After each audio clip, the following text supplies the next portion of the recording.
l'habitude de ces moments-là, on a l'habitude de gérer la pression, même si c'est toujours dur. Il y a une pression énorme, on n'a pas envie de rater ces matchs-là, on n'a pas envie de passer au travers. Il a fallu batailler à chaque ballon, chaque attaque, chaque duel 1 contre 1, répondre présent et c'est ce qu'on a fait et on les a fait douter. Ils ont pas eu un but facile ce soir. Moi, ce qui m'impressionne, c'est la force qu'on dégage. C'est presque indécent quoi, de jouer comme ça. Donc franchement, j'adore ces gars-là et à chaque fois, ils m'impressionnent.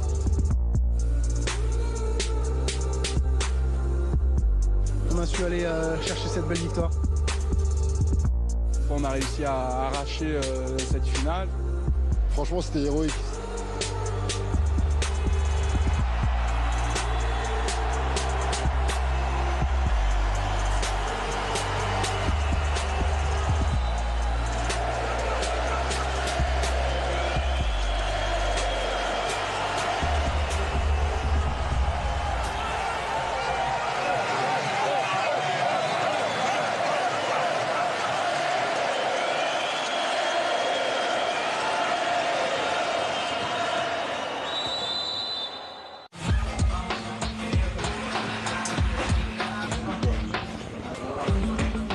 L'attente est parfois frustrante. Impatient après 3 semaines de préparation, l'équipe de France est enfin réunie dans ce couloir qui pourrait la mener jusqu'à la 5e étoile qu'elle est venue chercher au Qatar.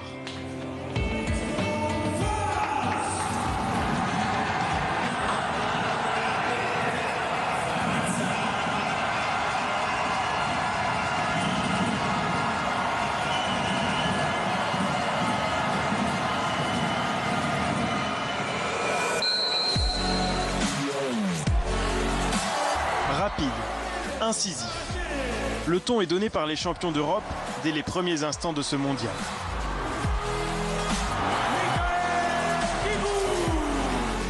Plus que Michael Guigou, auteur de 7 buts en 30 minutes, Nikola Karabatic s'affirme sans surprise comme l'homme décisif. Passeur, puis buteur, il évite le retour des Tchèques. Dès le premier acte, le leader des Bleus affiche ambition et conditions physiques au top.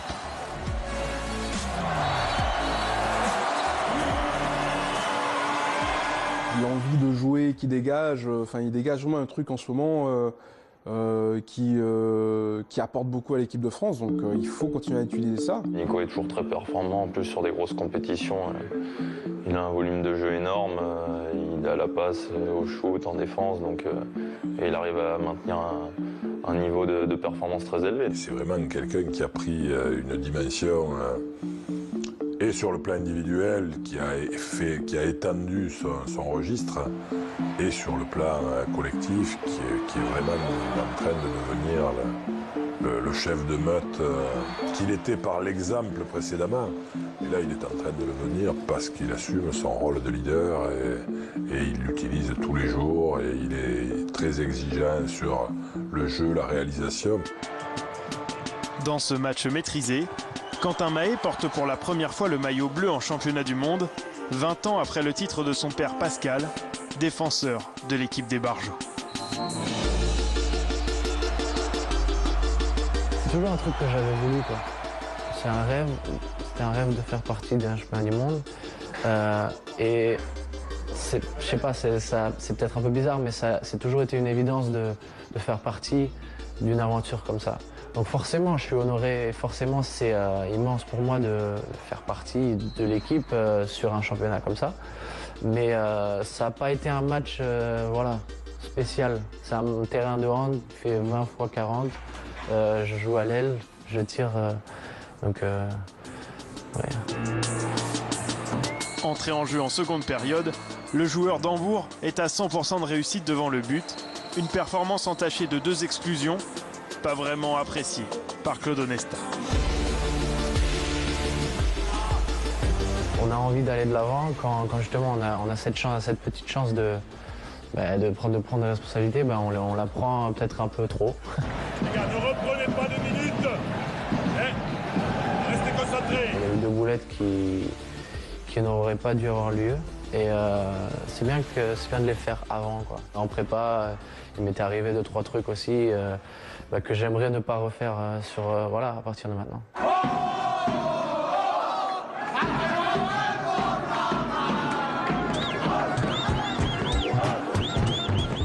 Contre l'Égypte et ses remuants supporters, les Bleus souffrent mais remportent un match très disputé. Au contraire des jeunes qui gagnent du temps de jeu, Jérôme Fernandez, présent depuis 17 ans, en perd.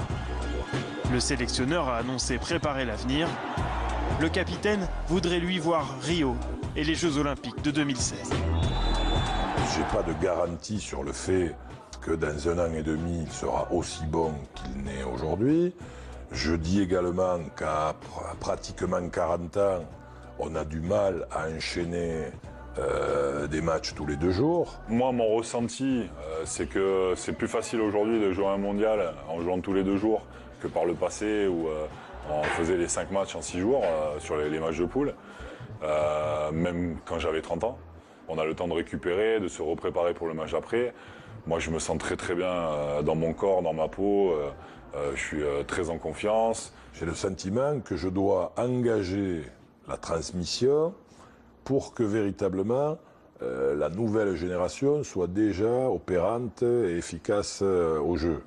C'est pas une attaque que je fais de Jérôme Fernandez.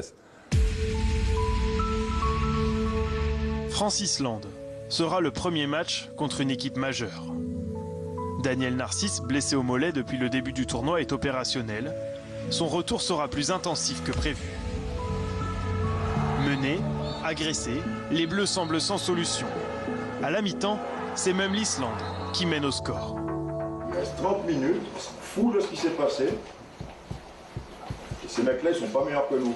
On va faire ce qu'on sait faire parce qu'ils sont en 0-6 et ils font rien de spécial si ce n'est d'être en 0-6 et nous qui respectons pas les consignes. Il faut retrouver des courses, il faut retrouver du tir de loin, il faut retrouver du danger pour faire bouger cette défense. Là, vous êtes trop au ralenti et vous jouez trop de manière discontinue pour arriver à les enchaîner. C'est pour éteindre le feu que Daniel Narcisse est aligné dès le retour des vestiaires.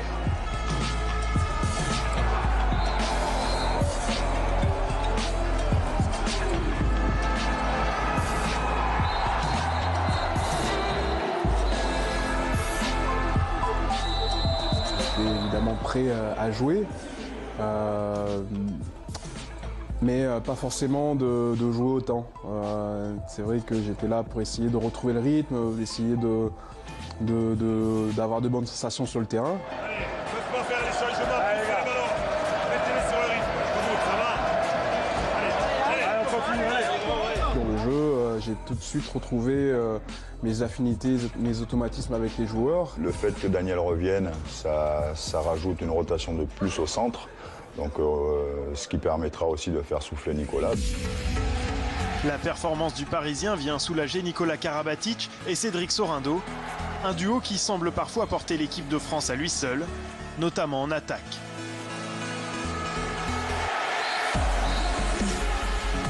Cette relation est en train de devenir un poison pour les défenses, pour toutes les défenses du niveau international.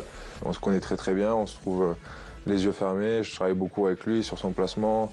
On est tous les jours en train de discuter voilà, de tactique, de placement pour justement mieux se trouver et savoir à chaque moment où il est et pouvoir jouer avec lui. Et on voit que voilà, ça marche bien et le travail paye et Cédric fait un super mondial. Il faut quand même que je mette mes buts quand même.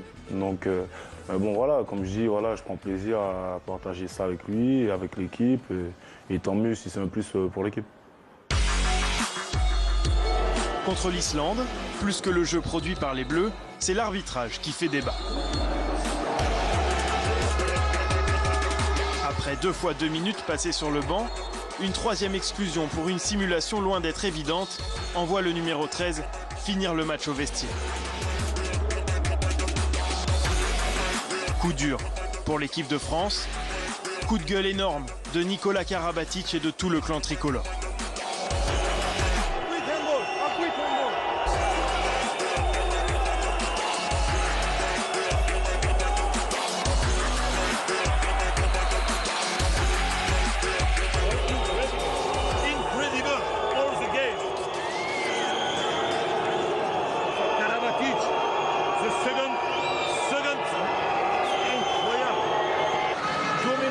Never seen. Slow motion.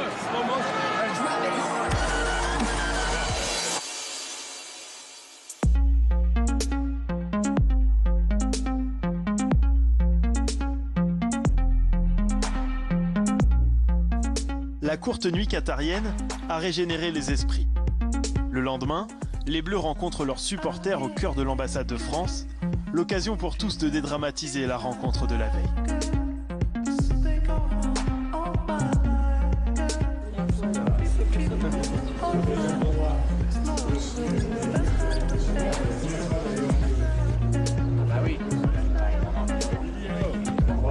Nous sommes en direct de l'ambassade de France à Doha. Donc, nous voyons M. Luka Karabatic. Une petite question, M. Karabatic, qu'est-ce que vous pensez de la simulation de votre frère hier?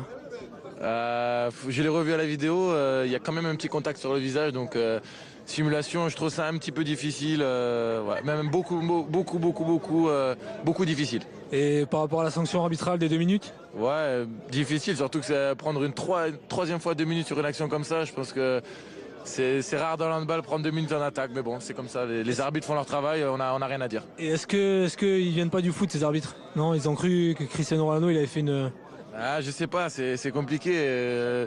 Je pense qu'il vaut mieux pas trop parler sur les arbitres, comme j'ai dit, ils ont fait leur travail et nous on continue à jouer, on continue à... Très bonne réponse, M. Karabatic, très bonne réponse.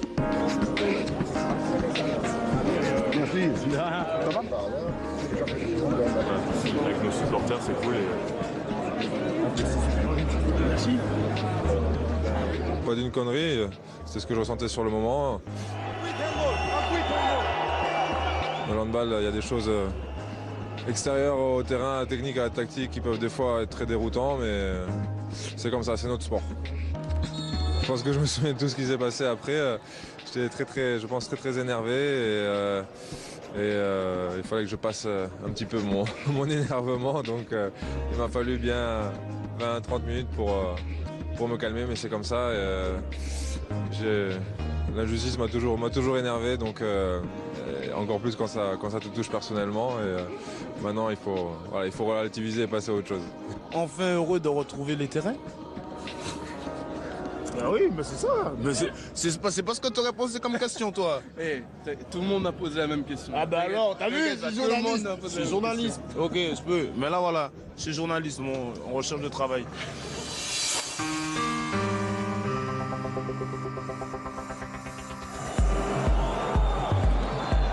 Le 4e match contre l'Algérie est l'occasion de faire tourner l'effectif. Onesta teste ses hommes, car l'affrontement avec la Suède, le grand rendez-vous de ce début de tournoi arrive. Malgré la victoire, le jeu proposé jusqu'à présent est poussif, certainement pas suffisant.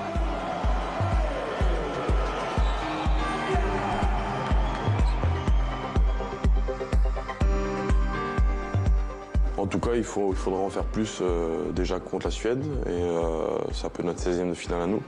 Et derrière, en 8e de finale, il faudra sûrement en mettre plus et en faire plus. Mais de ce côté-là, j'ai pas peur. Je pense que le groupe va vraiment se mobiliser et on sera prêt déjà contre la Suède à faire quelque chose de bien. C'est l'envie de se mesurer à des top joueurs, des joueurs qui sont habitués à jouer des grands matchs et qui ont une grosse qualité de shoot. Donc un gros challenge pour moi et c'est des défis à chaque fois que j'ai envie de relever.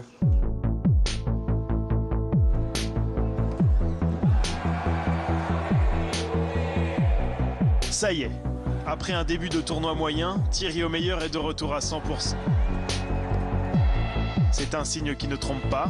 La France est en mission pour aborder sereinement les 8e de finale.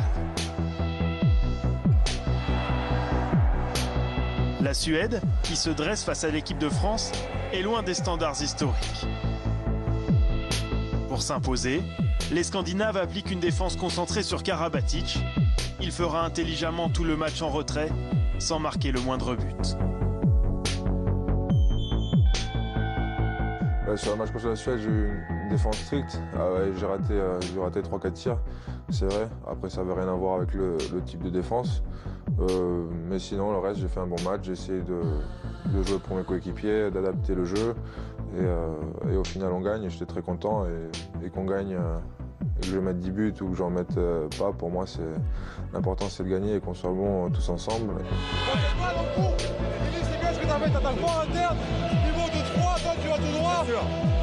Allez-y, allez. Allez, bon. Allez.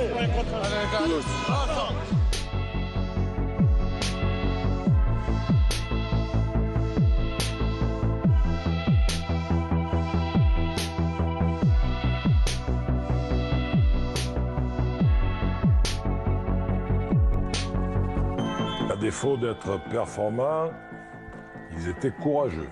On n'était pas dans un grand jour, on était en échec et il a fallu rester vraiment concentré pour leur passer devant juste à la fin, en finale. Chaque match nous amène notre lot de difficultés, mais il y a aussi les bonnes surprises que l'on peut avoir.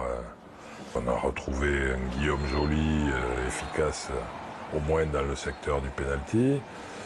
Un Kantem Mahé qui a apporté beaucoup de fraîcheur et d'explosivité dans la fin de match. C'est donc dans la difficulté et avec un soulagement énorme que les Bleus terminent premiers du groupe C. Difficile de savoir où se situe vraiment le niveau de l'équipe. Qu'importe, les plus expérimentés le savent, une autre compétition va désormais commencer. Allez, ça commence maintenant les gars, hein. Allez, les gars, ça va nous servir ça pour la suite, ok? Allez, tous ensemble!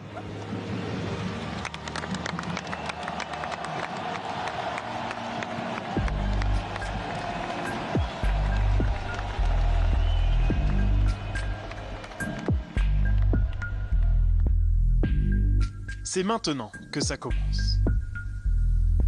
Au matin de ce premier match à élimination directe, Claude Onesta, agacé par certaines prestations, appelle à la mobilisation générale. Ne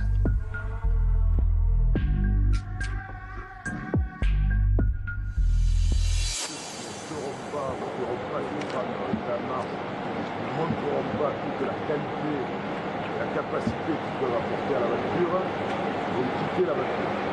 Je ne veux même pas imaginer une seconde qu'on puisse perdre ce soir. Là, ça ne serait pas une erreur, ça ne serait pas une faute, ça serait une grossièreté dans le contexte de l'histoire de cette équipe. Contre l'Argentine, que les hommes d'Onesta ont battu en préparation, l'enjeu sera double. Une défaite ce soir les écarterait du tournoi de qualification olympique. L'objectif immanquable. On est là où on voulait être, ok? Alors maintenant on s'y file. De toute façon, on n'a pas le choix. Aujourd'hui, on gagne ou on se casse. C'est avec sa défense ultra agressive et un Thierry Omeyer impeccable que la France va s'imposer face à Diego Simeone et sa bande. Puissant et appliqué, le match tourne très vite à la démonstration. Plus 10 à la mi-temps et tous les remplaçants sur le terrain en deuxième période, comme pour symboliser le discours du matin.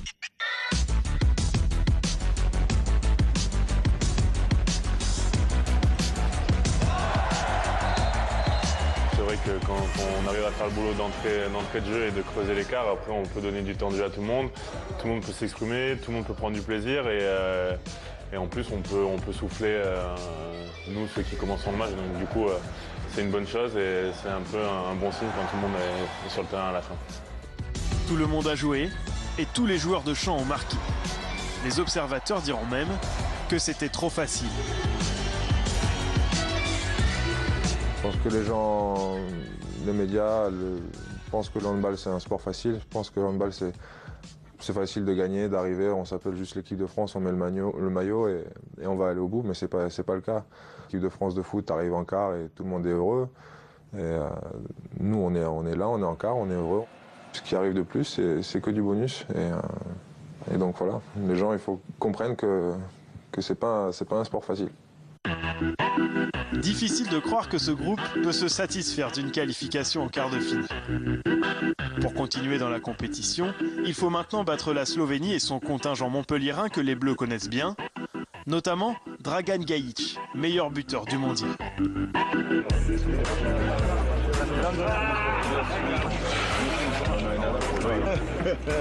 Oui, non.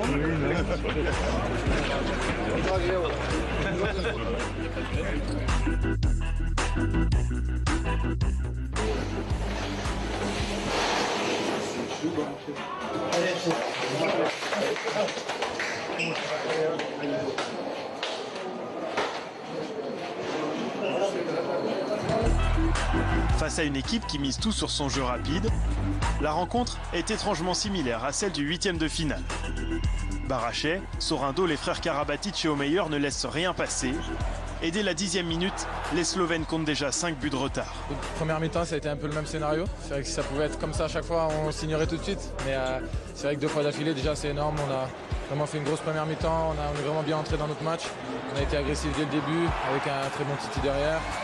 On est encore un peu plus concentrés, on sait très bien que ces matchs coup près, il ne faut pas les louper parce que sinon on rentre à la maison. Du coup on est tous vraiment tous concernés et c'est vrai qu'on a pris encore une autre dimension je pense. On s'attendait à un gros combat, on l'a vu en deuxième, ils sont revenus, mais on a su rester calme et l'emporter.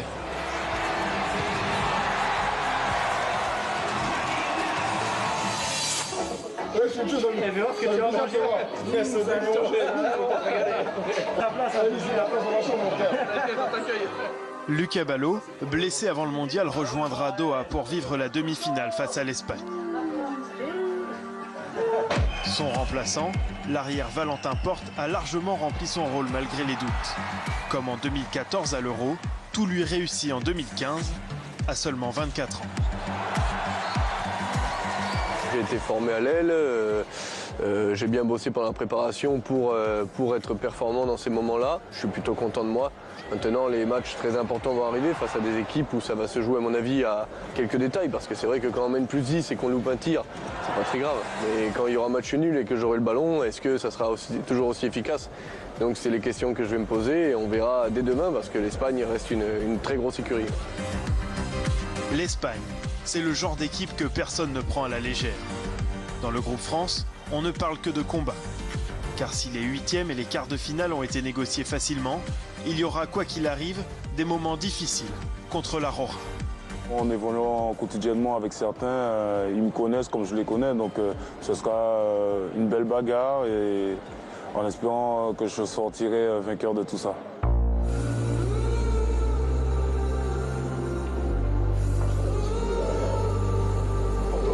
C'est absorbé. Pour l'envoi, le qui arrive au centre, elle est plus facile.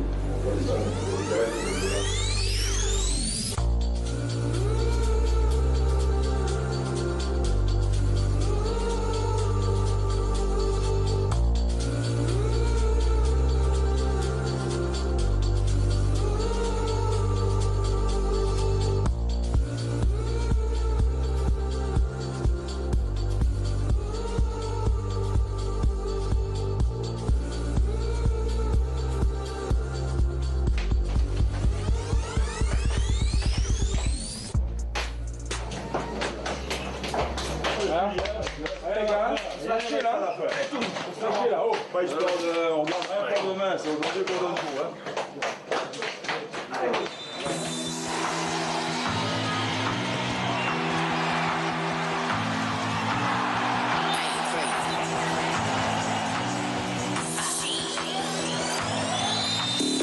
La France remporte toutes ses demi-finales mondiales depuis 2006. Et l'an dernier, c'est cette même équipe qui en avait fait les frais.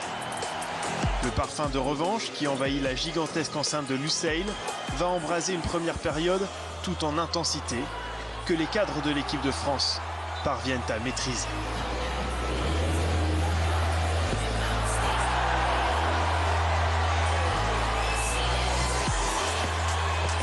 Deux équipes ont fait preuve d'efficacité, où les gardiens n'ont pas fait beaucoup d'arrêts, mais notre défense a pris le dessus à certains moments sur les Espagnols. Et c'est sur ça qu'on fait l'écart. À la pause, les hommes d'Onesta mènent de 4 buts après en avoir passé 18 au jeune Pérez de Vargas, l'un des gardiens les plus en vue de la compétition. Évidemment, ils ont de l'orgueil, ils sont revenus en deuxième mi-temps, on s'est fait une petite frayeur. Mais voilà, on s'est encore appuyé sur une défense très solide et un gardien stratosphérique pour s'imposer. On a aidé Titi, Titi a fait un super match, incroyable. Le peu d'occasions faciles qu'ils ont eu, Titi les a arrêtés et ça leur a mis la tête sous l'eau.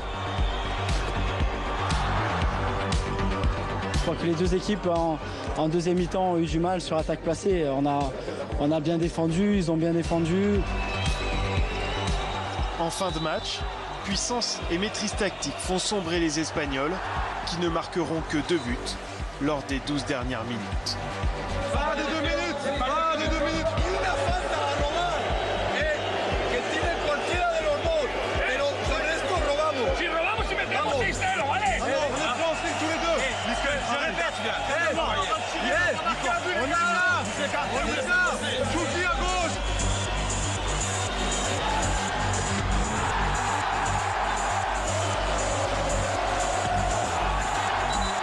face à ces hommes forts, les handballeurs français s'offrent une finale inédite pour aller décrocher un 5e titre mondial inédit. Le genre de défi apprécié de ces compétiteurs qui font de l'extraordinaire une habitude.